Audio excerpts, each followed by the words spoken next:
esclavizado a algún vicio, amarrado a algún hábito del cual no te puedes libertar.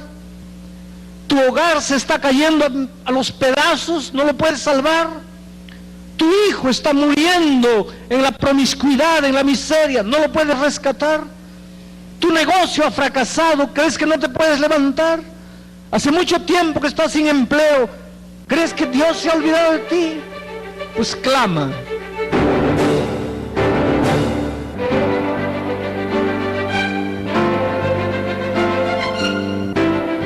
Está escrito, con el doctor Alejandro Bullón, presentando al Cristo viviente como la respuesta a nuestras más profundas necesidades. Está escrito, declara el mensaje final de Dios para nuestro tiempo.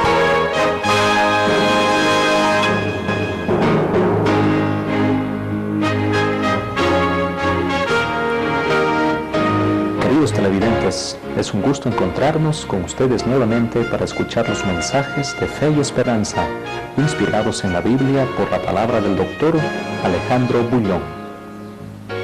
Usted notará irremediablemente que su gran pasión es el evangelismo, dirigiendo conferencias públicas en estadios, iglesias y coliseos, donde miles de personas de varias partes del mundo se reúnen para oír acerca de una sola persona, Jesucristo. El doctor Bullón tiene publicados varios libros como A solas con Jesús, Conocer a Jesús es todo, Jesús, tú eres mi vida, Pasaporte a la vida y Tercer Milenio. Este último ha vendido ya más de 500,000 de copias. La semana pasada ustedes comprobaron la motivación que nos brinda oír estos temas inspiradores. Le inyectan a nuestra vida dosis de tranquilidad, confianza y seguridad, tan escasas en este mundo lleno de tragedias, dolor y muerte. El tema de hoy está basado en el libro de Éxodo, capítulo 1, versículo 6 en adelante. Disfrutemos de este inspirador mensaje. Vamos a inclinar el rostro para conversar con Dios. Querido Padre que estás en los cielos, en estos momentos, aquí en la iglesia de Florida, en Buenos Aires, y en diferentes lugares del mundo, donde a través del satélite las personas están recibiendo el mensaje, necesitamos urgentemente de la presencia y del trabajo maravilloso de tu Espíritu Santo. Por eso en este momento te suplicamos que ese Espíritu maravilloso que estuvo en la creación, ese Espíritu que inspiró a los escritores bíblicos, ese mismo Espíritu venga esta noche y se mueva entre nosotros y trabaje en cada corazón y prepare la mente para que cuando tu palabra caiga en tierra buena produzca frutos para vida eterna.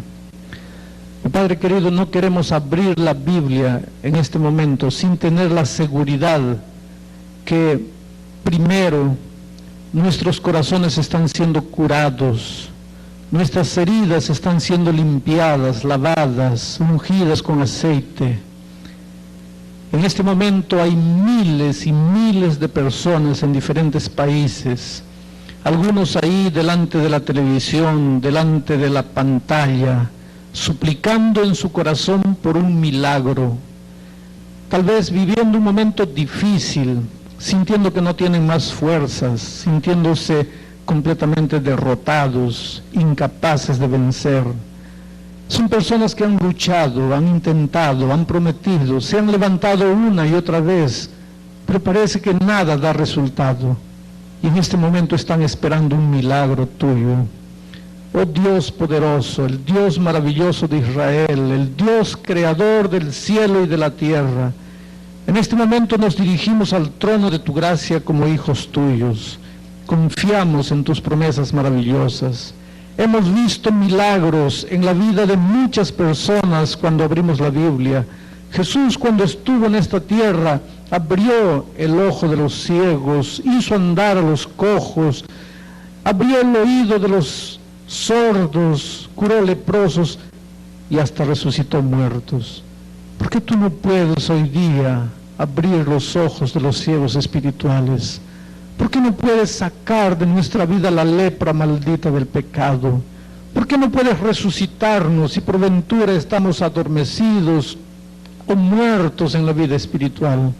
Por eso venimos a ti, clamamos a ti, confiamos en tus promesas, reclamamos tus promesas como pueblo tuyo, creemos en lo que has escrito en tu palabra, creemos lo que has hecho en el pasado y queremos que ese mismo Dios actúe en el presente. No queremos que nadie vuelva a su casa triste, que nadie vuelva a la casa sin esperanza, que todos lleven paz en su corazón y lleven por encima de todo la seguridad de que Dios está en el control de su vida. Ahora con esa seguridad abrimos tu palabra, en el nombre maravilloso de Jesucristo. Amén. El texto bíblico en el libro de Éxodo, capítulo 1, versículo 6 en adelante, permítanme leer. Y murió José y todos sus hermanos y toda aquella generación. Y los hijos de Israel fructificaron y se multiplicaron y fueron aumentados y fortalecidos en extremo, y se llenó de ellos la tierra. Mientras eso, se levantó sobre Egipto un nuevo rey que no conocía a José, y este rey dijo a su pueblo: he aquí el pueblo de los hijos de Israel es mayor y más fuerte que nosotros. Ahora pues, seamos sabios para con él, para que no se multiplique y suceda que viniendo guerra, él también se una a nuestros enemigos y pelee contra nosotros y se vaya de la tierra. Entonces pusieron sobre los hijos de Israel comisarios de tributos que los molestasen con sus cargas, y edificaron para Faraón las ciudades de almacenaje, Pitón y Ramesés. Pero cuanto más los oprimían, tanto más los hijos de Israel se multiplicaban y crecían, de manera que los egipcios temían a los hijos de Israel. Y los egipcios hicieron servir a los hijos de Israel con dureza, y amargaron su vida con dura servidumbre, en hacer barro y ladrillo, y en toda labor del campo, y en todo su servicio, al cual los obligaban con rigor. Queridos, esta es la historia del pueblo de Israel. Este texto muestra el comienzo de la libertación del pueblo de Israel. Un pueblo esclavo, un pueblo oprimido, un pueblo explotado, un pueblo sufrido, un pueblo sin esperanza. Y de repente ese pueblo clama a Dios. Y lo maravilloso del texto bíblico es que nos muestra que no hay un clamor de un hijo de Dios que no sea escuchado por Dios. El libro de Éxodo nos muestra un Dios que actúa. No es un Dios teoría, es un Dios de hechos. No es un Dios solamente de palabras y de promesas, es un Dios que sale del papel y entra en la historia de las naciones, del mundo y de tu vida. Dios no puede escuchar el clamor, el gemido de un hijo suyo y permanecer inerte. Él se levanta y corre para rescatar a su hijo en peligro.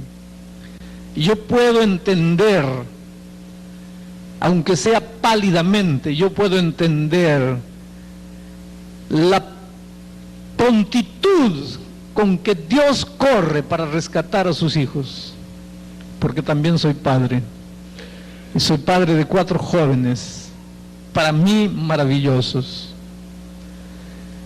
y muchas veces en mi vida tuve que correr para rescatar a mis hijos.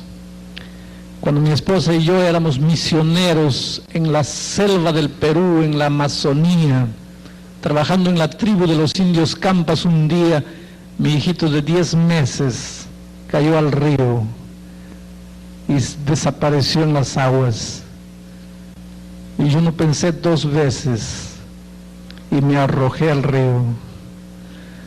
Abrí los ojos dentro del agua y en desesperación trataba de encontrar a mi hijo en el agua turbia del río. Yo sé lo que es correr desesperado para salvar un hijo.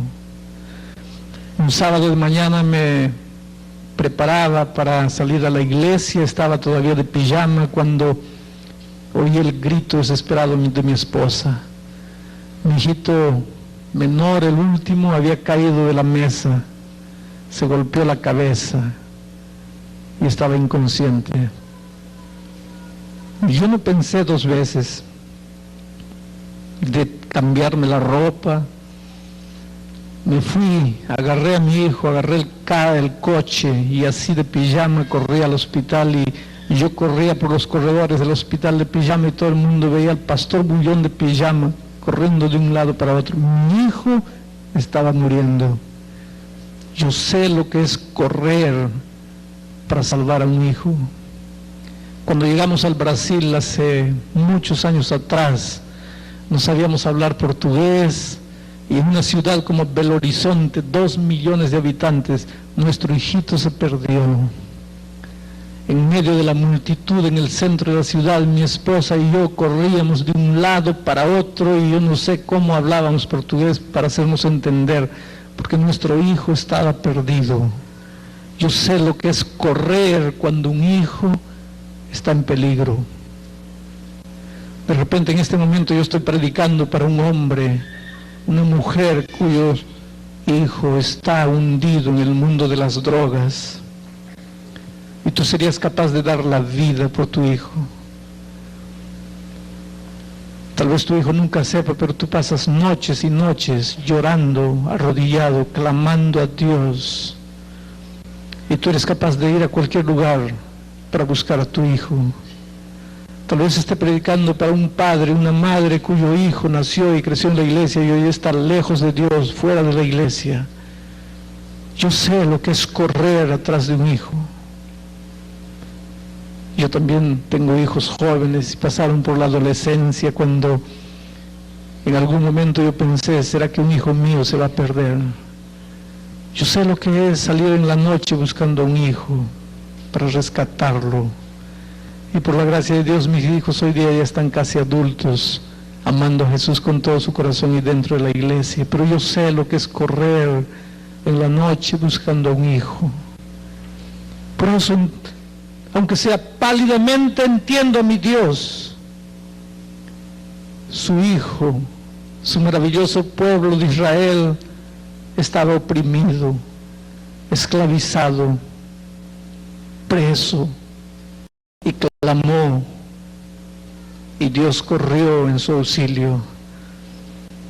La historia del libro de Éxodo es la historia de la búsqueda de Dios a su pueblo esclavizado de Israel. Y la Biblia es la historia de la búsqueda de Dios a la humanidad. El punto culminante del libro de Israel, del libro de Éxodo, es la libertación del pueblo de Israel. El punto culminante de la Biblia es el Calvario, donde se decretó la libertad del ser humano. Por tanto, querido, si en un momento de la vida tú piensas que Dios se olvidó de ti, si en este momento estás viviendo un momento doloroso, un momento de extrema necesidad, un momento de impotencia humana, y miras a tus lados y parece que Dios le responde la oración a todo el mundo, menos a ti, escucha bien lo que te voy a decir. Allí sentado en la oscuridad de una pequeña sala, de una iglesia, delante del telón de la pantalla, tal vez tú pienses, ¿quién soy yo para que Dios se acuerde de mí? ¿Quién eres tú? Tú eres el Hijo maravilloso de Dios. Por favor, no mires a tu vida, no mires a tu comportamiento ni a tu conducta para pensar, soy malo, Dios no puede importarse conmigo. He vivido lejos de Dios, en esta hora de necesidad Dios no puede escuchar mi clamor. Porque Dios escucha tu clamor, sí, no importa quién eres, no importa cómo has vivido, cómo vives, no importa cuán lejos te fuiste, cuán hondo te hundiste, tú eres la cosa más linda que Dios tiene en esta vida. Él se interesa por ti y clama allí en la hora de la necesidad, y Él correrá a tu encuentro. El pueblo de Israel estaba esclavizado, pero mi pregunta en este momento es: ¿cómo es que el pueblo de Israel se volvió un pueblo esclavo? Ustedes conocen la historia, pero permítanme contarles algo. José y sus hijos estaban en la tierra de Canaán, y llegó una hambruna terrible a Canaán. Mientras en Egipto estaba el hijo despreciado, el hermano despreciado, el hermano vendido, José. Y por esas cosas maravillosas de la vida, en Egipto José se había vuelto el administrador, el guardián de todos los alimentos que había en Egipto, porque aunque en Canaán había hambruna, había abundancia de pan en Egipto. Una vez por año el río Nilo transbordaba y sus aguas regaban toda la planicie de Egipto. Había abundancia de pan en Egipto. Y el pueblo de Israel vino de Canaán a Egipto en busca de mejores horizontes de vida. Cuando estaban muriendo de hambre en Canaán, miraban para Egipto, como a veces nosotros de los países latinoamericanos miramos para Estados Unidos, la tierra de los sueños, la tierra de los dólares. Y de repente en este momento estoy predicando allá en los Estados Unidos para alguien que salió de su país y hace muchos años no ve a sus padres, a sus hermanos. De repente está perdiendo hasta sus raíces. Y allá trabaja 16 horas por día para vivir los sueños que un día tuvo. Y de repente a medida que pasan los años te das cuenta que no valió la pena. Pero siempre hay una tierra de los sueños, siempre queremos salir, siempre queremos crecer, siempre queremos progresar. El pueblo de Israel salió de Canaán para Egipto buscando mejores horizontes para su vida. Y llegó a Egipto y se estableció en Egipto. Y cuando llegó a Egipto y fue bien recibido, y el faraón era amigo de José y les dio un pedazo de tierra y les ayudó a construir sus casas, el pueblo de Israel pensaba: Dios maravilloso, qué bueno fuiste con nosotros, que nos cuidaste en tierra extranjera y nos hiciste crecer, y todo estaba maravilloso, cuando de repente aquel faraón amigo murió y vino otro. Y la historia que acabo de leer se realiza en un momento cuando había un faraón que ya no conocía más a Israel.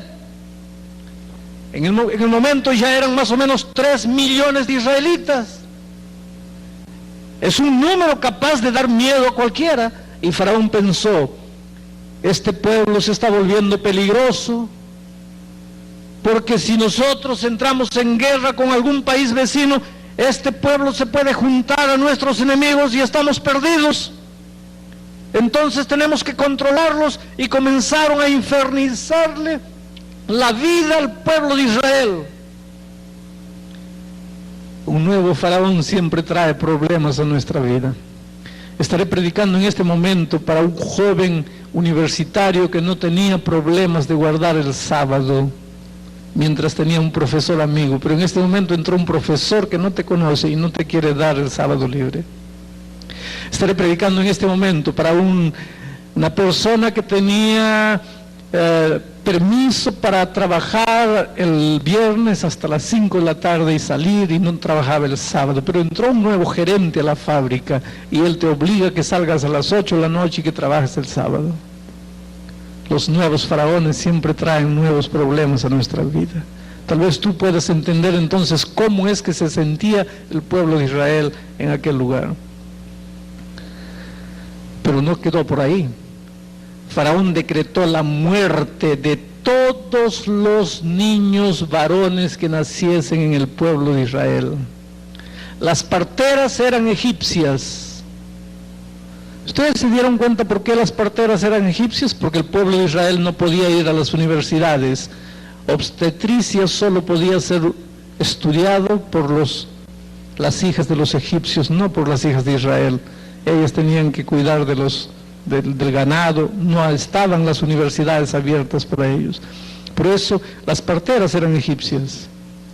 Y ahora recibieron una orden de Faraón: niño varón que nazca en el pueblo de Israel, muerte. Pero el texto bíblico dice que las parteras tuvieron miedo de Dios. Parteras egipcias tuvieron miedo de Dios. ¿Sabe lo que esto me revela? Que Dios tiene hijos maravillosos y sinceros en todas las filosofías, en todas las religiones, en todas las iglesias. Dios tiene hijos maravillosos en medio de los musulmanes, de los budistas, de los shintoístas, de los brahmanistas. Dios tiene hijos sinceros en medio de los ateos. Dios está queriendo juntar sus hijos maravillosos de todas las regiones. Cuando las parteras no cumplieron la orden, Faraón dio otra orden. Ordenó entonces que los niños varones fuesen echados al río Nilo. Pero por detrás de esto había un propósito interesante de Faraón. El río Nilo era un dios para los egipcios. No estaba él ordenando matar niños, estaba ordenando ofrecer los niños al dios Nilo. Entonces Faraón se lavaba las manos diciendo: si el dios Nilo se los devora, es un asunto de Dios. Yo no tengo nada, yo no tengo culpa de nada. Yo solo estoy entregando esos niños al dios Nilo, para que el dios Nilo vea lo que hace. Y claro que el dios Nilo se los iba a tragar a esos niños. Pero aquí está algo. Es la primera vez en la Biblia en que se usa la religión para perseguir a los hijos de Dios. Y más tarde en la historia llegará un momento en que la religión será usada para perseguir a los hijos que quieran obedecer al verdadero Dios de Israel. Pero ahora Israel estaba viviendo un momento difícil. Quiero que piensen un poco. La tierra de los sueños se había vuelto para Israel la tierra de la desgracia y de la muerte. Cuando ellos vinieron de Canaán para Egipto, se quedaron tan felices y alabaron el nombre de Dios porque les había dado una tierra maravillosa. Y esa tierra maravillosa les duró poco. Ahora se había vuelto tierra de desgracia y de muerte. Escuchen una verdad, queridos. En este mundo, ningún bien dura mucho tiempo. Mientras andemos en este mundo, cualquier circunstancia feliz que vivamos es pasajera. Es felicidad plena solamente en Cristo. Yo me acuerdo que leí en un libro una historia interesante de un hombre que tenía como hobby, como entretenimiento, observar águilas. Algunos tienen el hobby de coleccionar estampillas, ahora está de moda coleccionar tarjetas telefónicas de diferentes países, en fin. Pero este hombre tenía el hobby de observar águilas. Se compró ¿cómo le llaman? Un binocular bueno, y se iba a las montañas y se quedaba observando las águilas, y ya conocía algunas águilas. Había uno que le puso de apodo el jefe, porque era la águila más vistosa, era el águila más vistosa, más bonita, de plumaje más bello, el jefe.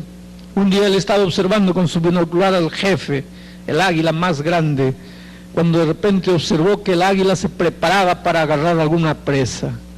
El águila tiene una vista tremenda y una velocidad extraordinaria, y se dirigió, abrió las asas y vino como un rayo, y de repente él comenzó a observar con el binocular y vio al águila salir con la presa en las patas. Y a medida que el águila iba levantando vuelo, de repente sintió que alguna cosa estaba pasando, algo de extraño con el águila, porque no conseguía levantar vuelo. Y comenzó a agitar mucho las alas, y de repente comenzó a perder altura, y a una cierta altura se desplomó para el suelo.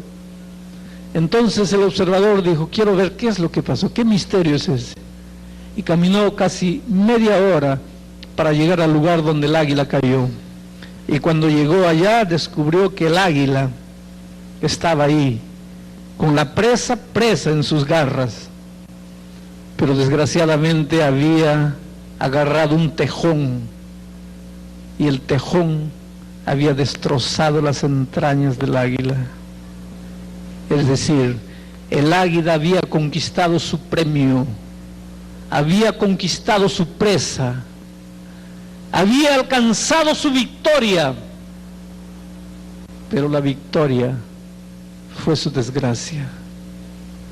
Hermanos queridos, quiero decirles una grande verdad. A veces no tenemos que pedirle a Dios que nos libre solamente de las desgracias y de las derrotas. A veces tenemos que pedirle a Dios que nos libre de las victorias, porque las grandes victorias de la vida muchas veces son nuestras grandes tragedias. ¿Qué es lo que estoy queriendo decir? Conocí a un hombre que un día vino y me dijo: pastor, arrodíllese conmigo, yo creo en su oración, ore por mí. Hace muchos años que vivo una vida de miseria, yo no creo que Dios quiera que yo viva una vida miserable. No tengo empleo fijo, tengo hijos que sufren, quiero educarlos, no tengo dinero, tengo una esposa que sufre, tiene que lavar ropa, tiene que trabajar para los otros, para ganar un poco de comida, para ayudarme a sustentar el hogar. Yo no creo que Dios quiera esto para sus hijos. Pastor, ore conmigo. Y oré con fe. Y él dijo: Señor, yo creo en la oración del pastor, yo creo que tú me vas a bendecir. Y efectivamente, Dios es maravilloso. Dios comenzó a responder la oración de este hombre y comenzó a recibir, a ganar dinero. Y el dinero comenzó a entrar y el dinero comenzó a llover.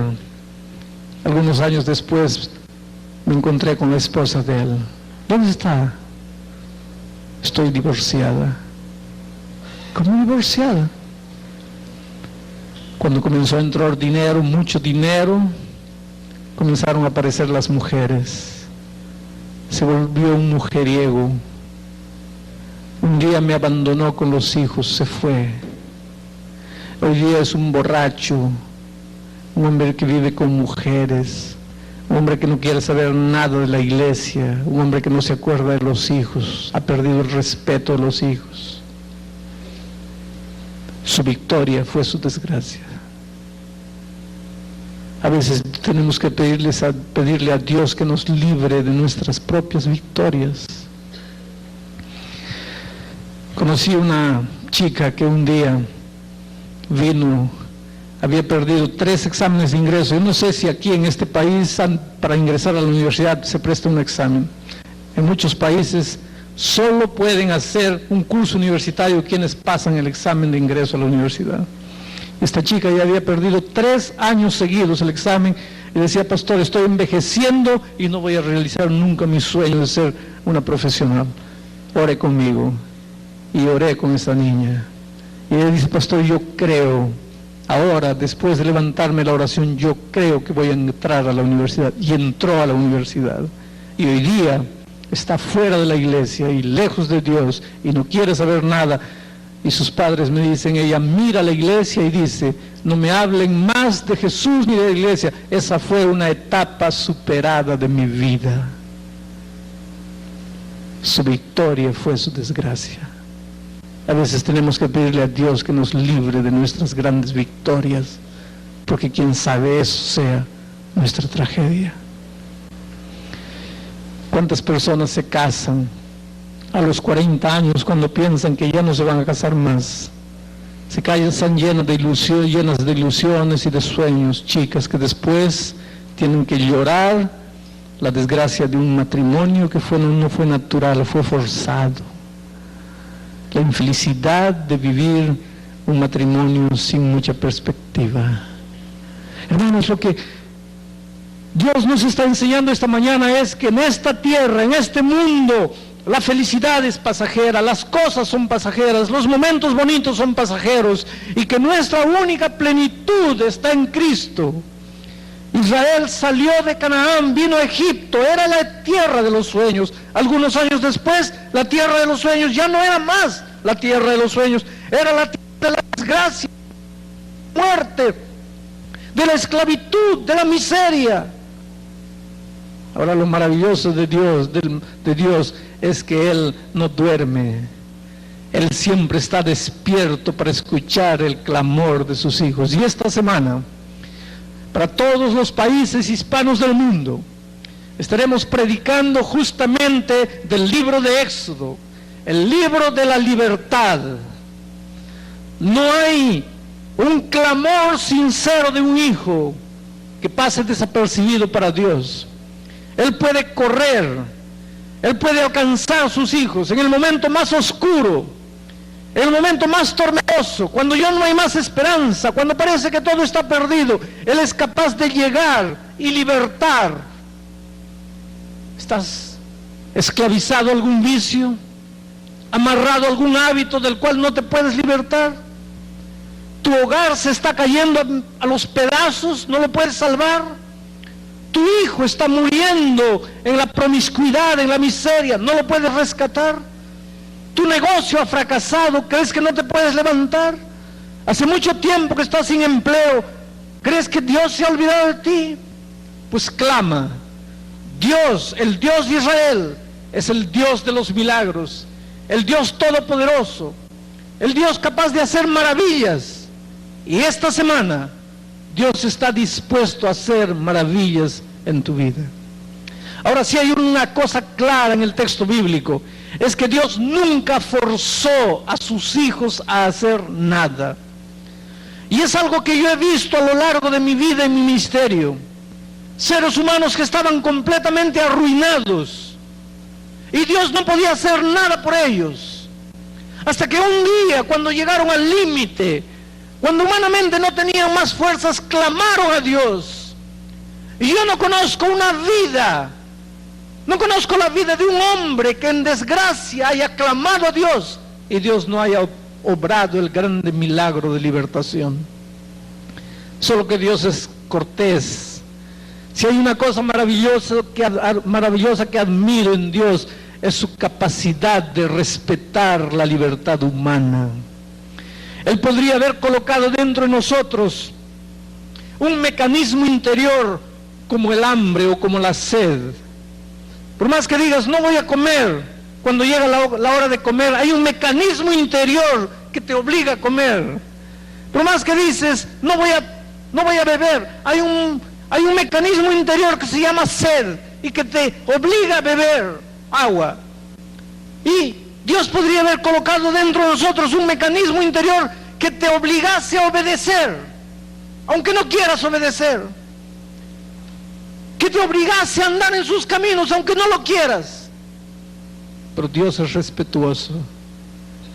Y si hay algo que respeta, es tu libertad. Libertad para rechazar o libertad para aceptar. Libertad para seguir o libertad para fugir, para huir. Pero yo te pregunto, ¿por qué no le entregas la vida a Jesús en esta mañana? ¿Por qué no le dices, Señor, necesito de ese Dios libertador de Israel? Necesito que ese Dios que escuchó el clamor del pueblo oprimido y corrió para rescatarlo, escuche mi clamor desesperado y venga a mí en este momento para rescatarme. Yo no sé cuál es la lucha que estás viviendo. Yo no sé cuál es el drama que estás viviendo. Yo no sé cuál es la turbulencia por la que estás pasando. Yo sé de una cosa. Tienes un Dios todopoderoso. Pero me puedes preguntar, ¿dónde está ese Dios todopoderoso? No, Él no entró todavía en tu vida porque tú no le dejaste entrar, porque tú no clamaste a Él, porque tú no creíste en su poder transformador. A veces hoy día miramos las historias bíblicas y pensamos, bueno, eso sucedió allá 2000 años atrás, pero no puede suceder hoy día. ¿Por qué no? Si pudo curar a un leproso, ¿por qué no te puede curar a ti? Si pudo abrir el mar rojo, ¿por qué no puede abrir el mar rojo de tus imposibilidades humanas? Si pudo hacer levantar a un Lázaro muerto hace 4 días que ya olía mal, ¿por qué no puede transformar tu corazón adormecido por el pecado? Tú que ya no sientes más la voz de Dios, que te sientes un cadáver espiritual, ¿por qué Él no puede obrar el milagro de sacarte a una vida nueva? Y es justamente de ese Dios maravilloso de los milagros que Sonete va a cantar en este momento. Y mientras ella canta, yo quiero que tú escuches la primera estrofa y el coro que ella va a cantar, porque después yo voy a hacer una invitación. Y la invitación que voy a hacer en esta mañana no es para los miembros de la iglesia bautizados, es para los amigos que en esta mañana estén aquí, tal vez allá arriba, tal vez en el salón adicional, viéndome por la pantalla, o que están aquí en el salón principal. Amigos que en esta mañana quisieran decirle: Señor, necesito que obres un milagro en mi vida. Necesito que te manifiestes poderosamente en mi experiencia. Pero antes de hacerles la invitación, voy a pedir que Sonete cante mientras yo estoy orando en mi corazón para que el Espíritu de Dios comience a trabajar en tu vida.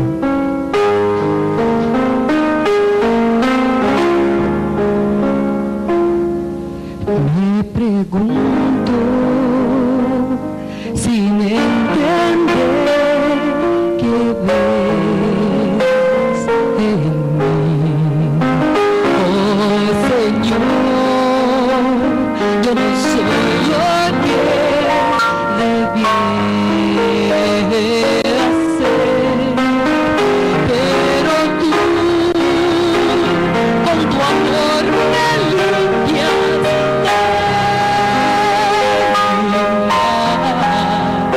y es tu amor que me ayuda a seguir. Un milagro, Señor, un milagro yo soy, un milagro, Señor, has hecho en mí.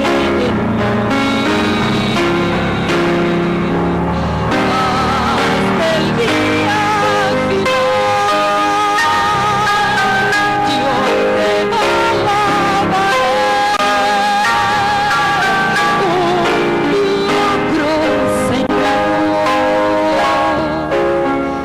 has hecho en mí.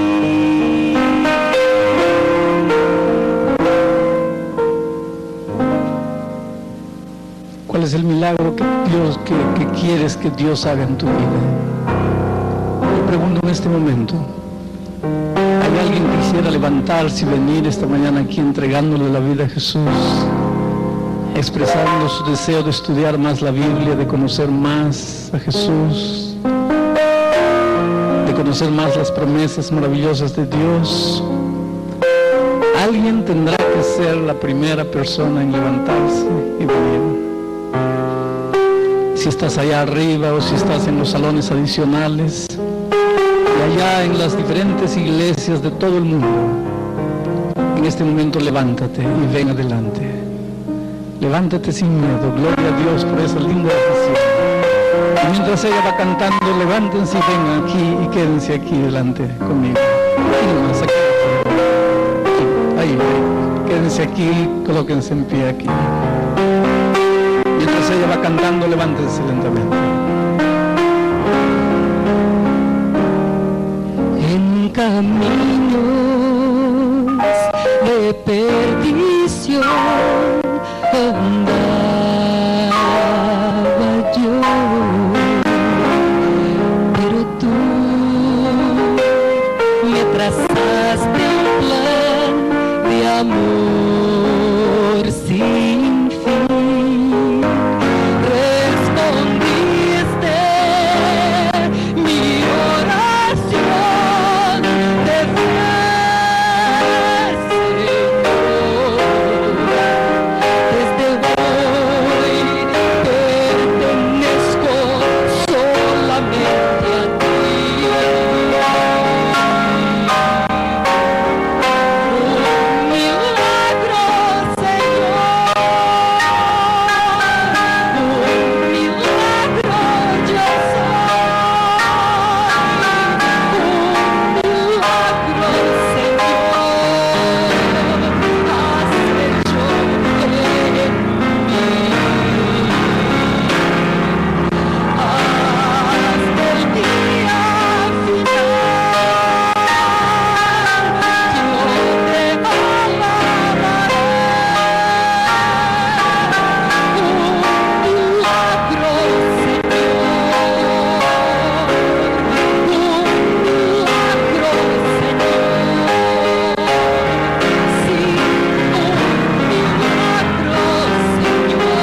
esta mañana aquí por lo menos unas 5 personas más que se levantarán y vendrán de este otro lado. Por lo menos unas 5 personas más que están tal vez arriba o en los lados, salones adyacentes, o que están aquí luchando en su corazón y que vendrán. Y yo pregunto a los que están allá en los diferentes países del mundo hispano, ¿qué estás esperando? ¿Por qué no vienes? Esta es tu grande oportunidad. Mira, Jesús está dispuesto a entrar en tu vida y revolucionar todo, pero no puede entrar en tu vida derrumbando la puerta de tu corazón. Él te está llamando, Él te está invitando, déjalo entrar. Tú nunca te vas a arrepentir de esta grande decisión que estás tomando hoy día. En este momento, sin miedo, levántate y anda. Tal vez te parezca impersonal ir adelante de una pantalla, pero levántate. No te quedes sentado allí. Y aquí ya vino la primera persona. ¿Dónde están las otras, por lo menos 4 personas en cuyo corazón todavía Dios está trabajando esta mañana? Y están sintiendo que deben levantarse y venir. Gloria a Dios por esas lindas decisiones. Miren a este muchachito aquí. Es maravilloso lo que está sucediendo. Miren a esa señora respondiendo al llamado de Jesucristo. ¿No es una grande noche esta? Pues extraordinaria. Gloria a Dios. Ya vinieron los por lo menos 5 personas que estaba invitando, pero miren, todavía esta señora está sintiendo el toque maravilloso, el Espíritu de Dios llamándola. ¿Y tú dónde estás? Allá en Panamá, en Estados Unidos, en Chile, en Bolivia, en Ecuador, en Perú. ¿Por qué no te levantas en este momento y vienes al encuentro de Jesús? Y si me estás escuchando en el Brasil, aunque no entiendes bien el español, pero estás sintiendo que el Espíritu de Dios te está trabajando, ¿por qué no te levantas y vienes? Vamos a inclinar ahora el rostro para hacer la oración final. Querido Padre, por estas personas maravillosas que vinieron en este momento aquí adelante, te suplicamos para ellas una bendición especial. Te suplicamos tu mano poderosa tocando estas vidas, libertando, curando, colocando paz, transformando, abriendo un nuevo horizonte de esperanzas. Ellos te abrieron su corazón porque creyeron en tu palabra. No los frustres, Padre. Manifiéstate real. No permitas que el enemigo venza o salga con las suyas. Tú eres poderoso. Manifiéstate libertador en estas vidas y responde el clamor de estos corazones y de los miles y miles que están mirando el programa en este momento por la pantalla y de los miles que están escuchando también el mensaje a través de las ondas de la radio. Que tu Espíritu toque todas esas vidas en el nombre de Jesucristo.